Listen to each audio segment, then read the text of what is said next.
Straightening smoothing হচ্ছে chemical treatment, আর keratin, botox, nanoplastia এগুলো কি বলেছি প্রোটিন ট্রিটমেন্ট, তাই তো?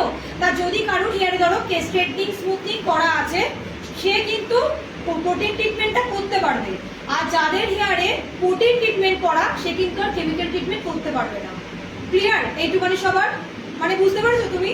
মানে আমি বলতে চাইছি যদি স্ট্রেটনিং স্মুথনিং করা থাকে, সে কেরাটিন, বোটক্স, ন্যানোপ্লাস্টিয়া এগুলো করতে পারবে। কিন্তু তার হেয়ারে যদি একবার কেরাটিন, বোটক্স, ন্যানোপ্লাস্টিয়া হয়ে যায়, তাহলে কিন্তু সে স্ট্রেটনিং স্মুথনিং করতে পারবে না, কারণ হেয়ার পুরো জ্বলে যাবে। ঠিক আছে? তাহলে তোমাকে জিজ্ঞেস করতে হবে স্ট্রেটনিং স্মুথনিং করার আগে যে তুমি কখনো কেরাটিন, বোটক্স, ন্যানোপ্লাস্টিয়া আগে কখনো করিয়েছো কিনা। তাহলে কিন্তু তুমি কখনো কোনো পার্লার কিন্তু তোমরা রিস্ক নেবে না। ঠিক আছে? তো আমি বলতে চাই কেমিক্যাল ট্রিটমেন্ট করলে প্রোটিন ট্রিটমেন্ট করা যায়।